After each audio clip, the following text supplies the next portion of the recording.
Madame, Monsieur, bonsoir. La Champions League africaine, l'avant-dernière journée, a dominé le week-end avec l'officialisation de la première place pour l'USMA d'Alger après sa victoire contre l'Entente de Sétif, le détenteur du trophée, éliminé, battu 3-0. Et puis il y a eu la défaite, après avoir mené 2-0, la défaite d'El Alma, battue par El Merrikh qui terminera à la deuxième place sur le score de 3-2. On parlera également du championnat de Ligue 1, rappelons-le, avec le CS Constantine qui s'empare de la première place après sa victoire à domicile devant le Mouloudia d'Oran sur le score de 2-1 dans le bas du tableau. Des équipes n'ont pas marqué de points, c'est le cas de l'Arba'a, c'est le cas de Relizane également qui n'a toujours pas marqué de points avec 0 points après 2 journées. Pour parler de la Champions League africaine. Avec nous, Miloud Hamdi, l'entraîneur de l'USMA d'Alger, tout heureux de cette qualification et de cette première place. 5 victoires de suite. Vous rejoignez l'Ahli et vous rejoignez l'Espérance qui ont enregistré 5 victoires. Vous pouvez battre le record, ce sera peut-être lors de la prochaine journée. Au Soudan contre El Merrikh, on n'en est pas encore là. Merci d'être avec nous et d'avoir répondu à l'invitation, Miloud Hamdi. Pour vous accompagner et m'accompagner, Radouane Bendali, bonsoir. Bonsoir. Journaliste, je le rappelle. 5 victoires de suite. Si on vous avait dit que vous alliez réaliser un tel parcours, vous aurez signé dès demain. Évidemment, tout d'abord, bonjour à tout le monde. En fait, quand je suis arrivé à l'USMA d'Alger, il a d'abord fallu faire un état des lieux, parce que l'équipe a subi une saison très difficile. Il a fallu d'abord donc faire cet état des lieux, et par rapport à cet état des lieux, on a mis un plan, une stratégie de travail avec tout le staff, pour justement pallier à toutes ces défections. Et le travail acharné de 2 mois et demi a porté ses fruits. Et il est évident que je pense que personne n'aurait misé sur les 5 victoires consécutives, peut-être même 2 victoires. On ne va même pas parler des 5 victoires, on va peut-être parler de 2 victoires en Ligue des Champions. Ça a débuté par une victoire à Sétif au stade du Humé 45, 2-1, et puis après vous avez enchaîné. Miloud Hamdi, vous êtes arrivé dans la peau de l'adjoint, vous êtes aujourd'hui en chef. Alors, de vous retrouver dans cette situation, est-ce que vous y attendiez? Est-ce que ça vous surprend? Qu'est-ce que vous dites? Comment vous vivez votre situation? Écoutez, très sincèrement, non, je ne m'y attendais pas du tout, dans le sens où les choses étaient très claires dès mon arrivée. Il devait y avoir Likens qui devait venir, finalement ça ne s'est pas fait avec Likens, et vous êtes en chef. Mais en fait, avant de parler de Likens, quand je suis arrivé, il n'était pas encore là, Likens, on ne parlait pas trop de lui. Et je suis arrivé en tant qu'adjoint, le président m'a fait signer en tant qu'adjoint du futur entraîneur. Et la non-arrivée de l'entraîneur en chef a fait que le président a misé sur moi, il m'a donné sa confiance. Et j'ai pris le rôle à cœur, j'ai assumé toutes mes responsabilités et pour l'instant tout va bien. Alors on dit souvent on ne change pas une équipe qui gagne, on ne change pas non plus un entraîneur qui fait gagner cette équipe. Quand on est adjoint justement et qu'on devient l'entraîneur en chef, on a plus de pression sur les épaules? Non, très sincèrement, c'est pas une pression. Non. Il faut être sûr de son travail, il faut avoir des convictions et aller au bout de ses convictions. Quand on a ça dans la tête, on ne se met pas de pression inutile. Non. La pression, vous savez, c'est pas... Je vais être modeste, mais c'est surtout quand vous avez quelqu'un de votre famille très proche qui est très malade, votre mère, votre père, là oui, on a de la pression. Mais là, ça reste du football. Et il est évident qu'il y a une grande attente des supporters, de mon président, de tous ceux qui aiment la famille et le club de l'USMA. Mais c'est une très bonne pression, on va dire. Miloud Hamdi, on vous découvre dans le championnat de Ligue 1. Je rappelle, vous avez travaillé en France, en national. Vous avez également été en Arabie Saoudite. Et puis vous atterrissez dans le championnat d'Algérie. Vous découvrez le championnat. On ne va pas faire pendant toute l'émission sur là-dessus, mais juste pour terminer sur cette question-là, est-ce que la question est définitivement réglée ou elle reste en suspens? Non, aujourd'hui, je suis l'entraîneur en chef de l'USMA, jusqu'à nouvel ordre. Je suis salarié du club. Comme je l'ai dit tout à l'heure, le président me fait énormément confiance et c'est à moi de justifier sa confiance. Maintenant, les choses peuvent évoluer dans la saison, mais comme elles peuvent rester dans l'état actuel.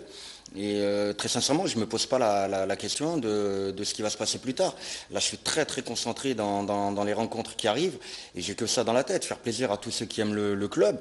Et c'est mon objectif numéro 1, gagner le plus de matchs. Après, on verra bien ce que l'avenir nous dira. Alors, également, le recrutement, vous avez recruté 5 joueurs, je rappelle, 2 axiaux, Mazari Benayada, 2 attaquants, Derfellou et Aoudia qui revient dans le championnat de Ligue 1 après être passé par l'Allemagne, et puis un retour de prêt, c'est Mansouri, le gardien de but qui était au MOB de Béjaïa. Donc l'équipe n'a pas beaucoup bougé. Contrairement à l'année dernière, on sent cette année une équipe beaucoup plus affûtée. Également, on a axé le travail sur la préparation foncière, sur le physique, parce qu'il fallait être prêt dès l'entame de cette Champions League africaine. Et la deuxième question, vous avez découvert un groupe. Qu'est-ce qui ressort? Première impression de la découverte de ce groupe. J'ai trouvé un groupe avec des qualités humaines et footballistiques extraordinaires. C'est un groupe pétri de qualité. Puis quand vous avez d'aussi bons joueurs dans votre groupe, c'est la raison pour laquelle avec le staff on a fait un état des lieux et on a vu que, sans parler de ce qui s'est passé l'an dernier, nous on a regardé ce qui s'était passé à l'heure actuelle où on était arrivé. On a vu qu'il y avait des manquements physiques, tactiques, techniques, bon un peu mental. Et c'était justement notre rôle de combler à toutes ces défections. Maintenant, le groupe vit très très bien. C'est vrai qu'il y a eu l'arrivée de pas mal de joueurs. Les résultats aidant, un groupe vit généralement bien, quand les résultats sont là. Vous savez, le groupe vit bien quand il y a des résultats, mais il y a certains joueurs qui font grise mine parce qu'ils ne jouent pas. Il y a beaucoup de concurrence. Il y a des joueurs, il faut le savoir, qui étaient titulaires à part entière dans leur club. Maintenant, ils arrivent à l'USMA, qui est un très grand club, et ils se retrouvent sur le banc. Pour moi, ça reste des titulaires à part entière. Je ne les vois absolument pas comme des joueurs de banc, comme des remplaçants. Comme on pourrait les voir dans d'autres clubs, vous voyez ? Alors vous qui avez connu le football en France, à l'étranger, en Arabie Saoudite par exemple, est-ce que vous pensez que l'Algérien, aujourd'hui, le footballeur professionnel algérien, a cette mentalité d'être joueur et non pas titulaire quand il signe dans un club? C'est pas la mentalité du footballeur algérien, elle est complètement différente de celui en France, en Europe. C'est pas du tout pareil. Vous savez, en Algérie, pardon, il y a beaucoup de choses à faire. Par exemple, il y a la mise en place de centres de préformation, de centres de formation. J'en parlais d'ailleurs hier avec mon préparateur physique, vous voyez. Et voilà, il y a un très très gros travail à faire à ce niveau-là pour inculquer une très très grosse culture tactique, une discipline, une rigueur aux joueurs. Ça part, on ne peut pas le faire quand on les a en senior. Bien sûr qu'on peut le faire. On peut régler beaucoup de choses. D'ailleurs, c'est ce qu'on a fait avec le staff actuel. Vous jouez au psychologue en quelque sorte. Pas seulement les psychologues, vous voyez, pas seulement les psychologues. Il y a beaucoup de choses à régler, mais le joueur, il est comme ça. Mais c'est pas de sa faute. C'est pas de sa faute. C'est sa formation, c'est la formation. Exactement. Lui, il y est pour rien. Il y est pour rien. Si on avait mis en place, comme je l'ai dit, des centres de préformation pour le prendre en charge beaucoup plus tôt, il n'aurait pas cette attitude en senior. Il aurait beaucoup moins de manquements, on va dire. Mais un joueur qui ne fait pas la tête quand il ne joue pas également, ce ne serait pas bon signe. Écoutez, je préfère très sincèrement un joueur qui fait la tête. Voilà. D'un joueur qui est sur le banc et qui se satisfait de son voilà, sort. moi je suis là sur le banc, je joue pas. Alors, ça c'est le fonctionnaire. Hein. Alors moi je voudrais revenir sur un aspect. Vous avez 25 joueurs sous votre coupe. Vous êtes sur plusieurs fronts cette saison. Vous avez joué une demi-finale de Champions League africaine. Peut-être que dès ce soir, vous allez connaître votre futur adversaire qui sera le deuxième de notre groupe. Ça se joue, je le rappelle, entre le tout-puissant Mazembe, El Hilal du Soudan, Moreb Tétouan et Soumeïha d'Égypte, à qui reste encore une chance, mais elle est tout à fait minime. Alors, il vous faut un banc bien fourni également quand on a de l'ambition. Donc ça veut dire qu'il va y avoir du turnover. Vous voyez, je vais faire un rappel en fait. C'est pas un banc fourni qu'il me faut, c'est un effectif fourni. Parce que pour moi, tous les joueurs, c'est des titulaires potentiels. C'est incroyable, mais c'est une réalité. Quand il y a un bon fourni, ça veut dire que de la qualité, il faut 25 joueurs de qualité. Voilà, automatiquement, quand on a un groupe aussi fourni comme celui quand on a de l'ambition. Je veux dire, automatiquement, il est fourni le banc, c'est automatique. Il y a tellement de bons joueurs dans ce groupe qu'automatiquement, il est... Et puis voilà, quand vous regardez le banc, par exemple, le dernier match contre Sétif en Ligue des Champions, quand vous regardez le banc, vous vous dites, waouh, il y a beaucoup de clubs qui aimeraient les avoir dans le 11 de départ. Il y en a beaucoup. Alors, tout n'est pas rose du côté de l'USMA d'Alger. En Champions League africaine, la plus prestigieuse des compétitions, ça marche très fort. En revanche, il y a eu un grain de sable dans la machine en championnat, défaite contre le Nahdu Sindé, 2-1. Vous avez un match ce mardi contre l'Entente de Sétif que vous allez retrouver en moins de 4 jours. Et puis, vous jouerez samedi contre la JS Kabylie. Alors là, il faudra réagir très rapidement en championnat également. Vous savez, quand on part du principe qu'on s'appelle l'USMA et qu'on rencontre le NAD, on a vu une équipe du NAD très combatif, on a vu 11 guerriers en face qui voulaient absolument nous abattre, et puis bon, ils ont atteint leur objectif. Quand vous regardez aussi que les joueurs étaient dans l'euphorie de la Ligue des Champions, quand vous regardez aussi que par rapport à l'an dernier, les joueurs en championnat, la dernière journée se sauvent et évitent une relégation en Ligue 2, vous voyez, c'est tous ces paramètres qui font que le match de championnat, bon, l'entame a pas été des meilleurs. Mais c'est un programme compliqué sur l'entame de compétition. Le NED, la JSK, Sétif et la JSK. De toute manière, il ne sera pas compliqué jusqu'à la GSK, et ça va au-delà. Ça va au-delà de la GSK. Parce que maintenant, vous êtes attendu en plus. On a attendu de partout. Et puis on sait que la demi-finale de Ligue des Champions, c'est aussi un autre exemple. Ça va être un match très très difficile. Quand on a joué, par exemple, contre El Ulma, tout le monde pensait que El Ulma, c'était un petit club, voilà, avec des petits joueurs. Ça n'a pas été le cas. On l'a vu hier contre le Merir. Il mène 2-0. Je veux dire, il faut bien analyser les choses. Pourquoi je vous pose la question? Vous jouez tous vos matchs de Champions League africaine, pratiquement tous, avec Belaïli. Il n'est pas là et vous perdez. Y a-t-il une Belaïli dépendance? Par rapport à Belaïli, on sait tous que c'est un très très bon joueur. Maintenant, quand il n'est pas là, il est clair qu'il nous manque... Il a été buteur et passeur sur le dernier match. Oui, il est clair que quand il est avec nous, il est très très efficace.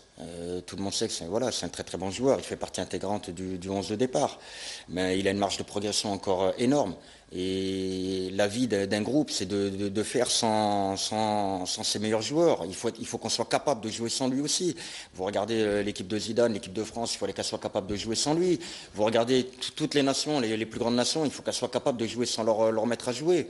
Messi en Argentine. Bon, je prends des exemples de haut niveau. Bon, c'est peut-être pas comparable, mais voilà, c'est un petit peu l'équivalent. Ça existe dans toutes les équipes, mais moi je voulais vous demander également quelque chose qui peut être une chose importante, c'est le fait que votre équipe, que vos joueurs n'ont pas pris de repos, pas de vacances.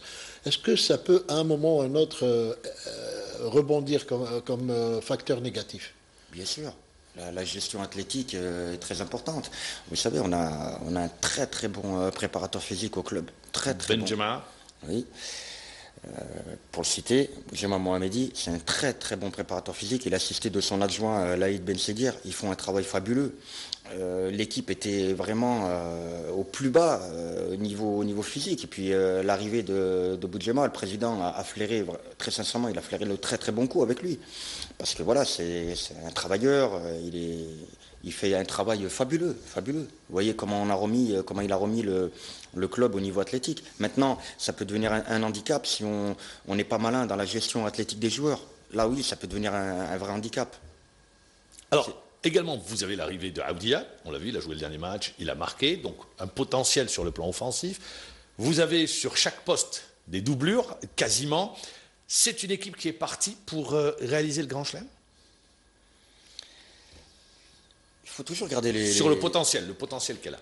Oui, sur le potentiel. Mais... Et le président, et juste pour ajouter à cela, le président Ali Haddad, avec qui j'avais eu l'occasion d'entretenir, c'était lors du match contre El Merir que vous avez joué au stade Omar Hamadi, me dit cette année, la Champions League africaine nous tend les bras. J'ai bien dit, nous tend. Vous ne l'avez pas encore entre les mains. Il a raison de tenir son gage, parce que c'est une réalité. C'est une réalité. Il ne faut pas se le cacher. Il ne faut pas dire oui, bon, peut-être que... Non, il faut dire les choses comme elles sont. C'est une grande chance pour l'USMA cette année d'aller la chercher. C'est une évidence. Il ne faut pas tourner autour du pot. Il ne faut pas être comme ça. Il a raison de tenir ce langage. Et je tiens le même. Maintenant, on a un effectif de 25 joueurs, il faut garder les pieds sur terre, il faut faire preuve de modestie, il faut travailler. C'est pas en mettant le maillot de l'USMA qu'on va rentrer sur le terrain, qu'on va gagner tous nos matchs. Si on a fait un match de haute volée contre Sétif, c'est la raison, justement parce que les joueurs étaient déterminés, ont mouillé le maillot. Vous preniez les maillots des joueurs à la fin du match, vous pouviez les essorer. Voilà, c'est ce que j'attendais d'eux. Ça a été un match référence. C'est votre match référence, le match de l'USMA? Complètement. Sur cette Champions League africaine, c'est ça le match référence? Sur l'année, depuis le début. Depuis l'année contre l'Entente. Depuis que je suis l'entraîneur en chef de l'USMA, c'est le match référence. Donc peut-être que la défaite face à ONED a été un peu salutaire pour l'USMA, non? On m'a posé la question quand on a perdu contre l'ONAD, on m'a dit peut-être que c'est un mal pour un bien. J'ai dit ça, je vous donnerai la réponse après le match de Sétif. Les joueurs ont dit, et vous pouvez infirmer si je me trompe, sur l'information que j'ai eue, les joueurs ont dit ce n'est qu'un accident. Ben ça, on va le savoir plus tard si c'était qu'un accident. Sur le coup, oui. Sur le coup, quand on perd, c'est une grosse déception. Mais vous avez bien rebondi. Et je salue la faculté, la capacité des joueurs à à avoir rebondi mentalement, mais d'une manière très rapide. Vous voyez, on n'a pas laissé le doute s'installer. C'est pas... Ils arrivent à faire le distinguo entre Champions League, championnat, parce que je pense que tout le monde est focalisé, c'est normal, sur la plus prestigieuse des compétitions. Est-ce qu'ils arrivent peut-être, vous les sentez un peu plus motivés, transcendés sur la Champions League africaine? Très sincèrement, oui, complètement. Voilà, parce que le contraire m'aurait étonné. Complètement. Mais oui, je vais vous donner un exemple. On ne va pas parler de la Ligue des champions africaine, on va comparer avec l'Europe. Quand vous prenez les plus grandes nations européennes en Ligue des champions, les joueurs font des matchs fabuleux. Et quand ils retournent dans leur championnat, eh ben, l'intensité, la motivation, la détermination, elle baisse d'un cran, elle baisse de niveau. Et donc, vous voyez, ce n'est pas propre à l'Afrique. Alors, Miloud Hamdi, vous découvrez le championnat d'Algérie, après je reviendrai, vous découvrez le championnat d'Algérie, vous découvrez le football national en étant dedans, en étant entraîneur. Première impression, qu'est-ce qui se dégage? Première impression, par rapport à vos expériences, votre expérience en France ou également en Arabie Saoudite. La première impression que j'ai, c'est, mais je l'avais déjà en fait, c'est la ferveur. Est-ce qu'elle s'est confirmée? C'est la ferveur des supporters. On est dans un pays foot. Et moi, vous allez aux quatre coins d'Alger, vous marchez, vous entendez parler football. Vous allez manger un sandwich dans le petit snack du coin, vous entendez Alors, parler là, football. d'accord, on est d'accord. Mais sur le plan footballistique, les joueurs, disons, la matière que vous avez entre les mains, qu'est-ce qui ressort? La technique. C'est des joueurs très techniques. Et croyez-moi, si on avait mis en place, et on peut toujours le faire, c'est pas trop tard, ces centres de préformation et de formation. L'instrument de travail. Croyez-moi que le football algérien, il va avoir de très très beaux jours à vivre. Mais il faut le faire, il ne faut pas attendre, il ne faut pas dire on va. C'est maintenant. Il faut mettre en place ces centres de préformation pour leur rentrer en formation. Et quand on travaille dans la formation, leur permettre de rentrer dans l'élite. Ça, il faut le faire. Et jouer sur tartan, pour vous, c'est bien? Non. C'est un handicap? Vous savez, c'est handicapant, plutôt? Pour la beauté du jeu, oui, c'est pas la meilleure des surfaces, c'est pas ma surface préférée. Pour moi, c'est le gazon. Après, il faut s'adapter à toutes les surfaces, on n'a pas le choix, c'est comme ça. Vous allez en Arabie Saoudite, par exemple, il fait beaucoup plus chaud qu'ici, c'est que des pelouses. Même les stades d'entraînement, vous avez des pelouses. Et on arrive en Algérie, il y a du tartan, il faut s'adapter, il faut faire avec, on n'a pas le choix. Est-ce que vous avez un adversaire, parce que vous allez le savoir dès aujourd'hui, peut-être qu'il faudra attendre la dernière journée, est-ce que vous avez une préférence? Vous dites, par exemple, il serait préférable qu'on joue le Maghreb Tétouan, parce que c'est juste à côté, ça nous évite un long déplacement, ou bien vous dites non, peu importe, entre le Maghreb Tétouan ou également El Hilal du Soudan? Ma réponse va vous surprendre. L'adversaire que je crains le plus, c'est nous. Parce que je sais qu'on a cette capacité à aller la chercher, cette Ligue des Champions. Mais il faut tout mettre en œuvre sur le terrain. Ça, c'est autre chose. Voilà. Alors, également, pour rester sur la compétition, c'est un challenge aujourd'hui, la passe de 6 victoires de suite. Dernier match, je rappelle, c'est au Soudan contre le Merrikh. Oui, ça va être très compliqué au Soudan, on le sait, ça va être très compliqué. Mais voilà, nous on est des compétiteurs, on a eu la première place, tant mieux, on vient de faire 5 matchs, 5 victoires, tant mieux. On est qualifié pour la demi-finale et on aura le match retour à la maison, tant mieux. C'est pas la raison pour laquelle on va aller au Soudan en victime, croyez-moi. Ça sera aussi une répétition pour vous pour les demi-finales? Ça va même pas être une répétition, on va y aller pour gagner. Quand on est dans un club comme l'USMA, on ne peut pas se permettre de dire bon, on va faire un match amical. Parce que vous êtes premier, la question elle vient d'elle-même, vous êtes premier, qualifié, vous ne pouvez plus être rejoint. Donc c'est le dernier match. Est-ce que vous ne dites pas, bien sur ce match, je vais faire tourner l'équipe pour permettre à certains de se reposer, pour préparer les championnats et la demi-finale? C'est évident, voilà, c'est ça un petit peu, c'est la stratégie. Bien sûr, c'est la stratégie que je vais employer. Mais les joueurs qui vont démarrer, qui vont composer le 11 de départ, croyez-moi, mon objectif, le discours que je vais leur tenir, c'est la gagne. C'est pas jouer, ayez du temps de jeu. Non, c'est la gagne. On est là pour gagner, on va tout faire pour gagner. Il vaut mieux partir pour jouer un match et tenter de le gagner. Comme ça, si on le perd, au moins on a tenté de le gagner. Mais si on va là-bas pour tenter de dire oui, voilà, il y a un match à faire, il y a 90 minutes à faire et on rentre et on le perd, là, voilà, on n'a pas cette fierté, on n'a pas ce respect du maillot, on n'a pas ce respect de notre président, de notre club. Non. Alors également, vous avez incorporé 2 espoirs, dont un dont on dit beaucoup de bien, puisqu'il y a même un portrait qui lui a été consacré, Walid Harich, c'est ça, le tout jeune, qui avait été passeur contre le nerf de Dussindé. Ça également, vous préparez dans le même temps à doses homéopathiques, vous incorporez des jeunes pour leur donner du temps de jeu, pour les voir à l'œuvre, pour qu'ils prennent un peu d'expérience? Bien sûr, mais vous savez, on va parler de Radouani qui est espoir. Il y a Arji, donc Algi, voilà, Walid. voilà, Arji. Il y a Tayeb, il y a Méziane, il y a pas mal de vraiment, il y a vraiment de très bons espoirs qui sont prêtés actuellement dans.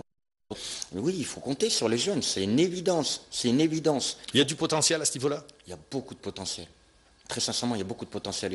Et là, ma tâche, c'est de leur inculquer justement cette culture tactique de façon à les faire progresser et leur faire franchir des paliers et qu'on puisse compter sur eux, oui, déjà cette saison et l'année prochaine. Miloud Hamdi, quand vous arrivez à l'USMA d'Alger, est-ce qu'on vous a dit, par exemple, les supporters, les dirigeants, peut-être les joueurs dans le vestiaire, ou votre staff technique, c'est des anciens joueurs de l'USMA d'Alger, il y a des matchs particuliers, il y a des matchs qui ne sont pas comme les autres, par exemple, le derby algérois contre le Mouloudia d'Alger, par exemple, le prochain match contre la JS Kabylie. Est-ce que oui ou non, vous dites tous les matchs, c'est les mêmes? En fait, on me l'a pas annoncé comme ça. Ah bon? On me l'a annoncé différemment. On m'a dit ce que je savais aussi déjà à l'avance, mais on m'a dit oui, tu verras le match du Mouloudia au 5 juillet, ça va être fabuleux. Vous voyez, on me l'a annoncé plutôt dans ce sens-là. Et ils ont raison, parce que quand je regarde les images des derbies, parce que j'ai beaucoup regardé de vidéos, beaucoup de matchs des derbies. Vous faites beaucoup de vidéos. Beaucoup de vidéos. Beaucoup de vidéos. Vous disséquez beaucoup. Vous avez quelqu'un qui travaille avec vous? C'est vous qui Non, il choisissez? y a quelqu'un avec moi. Si vous voulez, je choisis moi je fais la visualisation des matchs. Et c'est le Amine de la vidéo qui me fait les découpages. Et on travaille beaucoup ensemble, main dans la main. Maintenant, je fais des vidéos collectives et je suis passé maintenant aux vidéos individuelles. Voilà, c'est très très important aussi pour les joueurs d'individualiser le travail pour leur permettre justement de voir ce qui va pas sur le terrain. Et maintenant, dans le championnat, les clubs que vous, je ne vais pas dire que vous redoutez le plus, mais qui vous semblent les plus redoutables? Tous. Tous? Tous. Il y a des grosses cylindrées quand même dans le Très championnat. sincèrement, c'est tous. Il faut être conscient du danger constamment. Chaque rencontre, c'est un danger pour l'USMA. Il faut le savoir. Il n'y a pas de pour moi, il n'y a pas de petits clubs. On l'a vu contre le NAD. Vous voyez, le NAD, ils ont produit du jeu par séquence de 20 secondes où ils gardent le ballon. Je veux dire, il n'y a pas de petites équipes. Quand on joue contre l'USMA, les petites équipes deviennent des grandes équipes. Alors, Miloud Hamdi, est-ce que vous vous inspirez d'un entraîneur, d'un modèle, d'une philosophie de je sais quoi? C'est la mienne. C'est ma philosophie. Certains aujourd'hui vous disent beaucoup, nous on est plus Pep Guardiola, d'autres s'inspirent de Mourinho. Vous, qu'est-ce que vous dites? Non, très sincèrement, très modestement, hein, je ne m'inspire pas des autres. Vous n'avez coachs. pas de référence? Non, très sincèrement. J'ai des clubs référents, mais j'ai pas d'entraîneur. Je salue le gros travail, évidemment, des grands entraîneurs. Ça, il faut le saluer, bien sûr. Mais je m'appuie pas sur un modèle. Je veux être moi et moi-même. Voilà, Vous êtes sûr de vos compétences, de vos capacités? C'est pas question d'être sûr, c'est ma philosophie de football, c'est mes convictions, voilà, je veux pas copier quelqu'un, je veux être moi et moi-même. Non, mais c'est bien, c'est une qualité. Hein, je veux pas, voilà, je veux être moi. C'est très bien. Miloud, nous, tout le mal qu'on peut vous souhaiter, c'est d'aller le plus loin possible, et Inch'Allah, d'être sur la podium au mois de décembre prochain, vous l'avez compris, la Champions League africaine. Et on vous souhaite bon vent. Ça va être très compliqué, le chemin est très long, mais c'est tout le mal qu'on peut vous souhaiter. Merci, bon vent avec l'USMA d'Alger, merci Redouane Bendali. On se retrouve demain. Demain, notre invité, c'est le président du Mouloudia d'Alger, M. Raïssi. D'ici là, portez-vous bien. Au revoir, bonne soirée.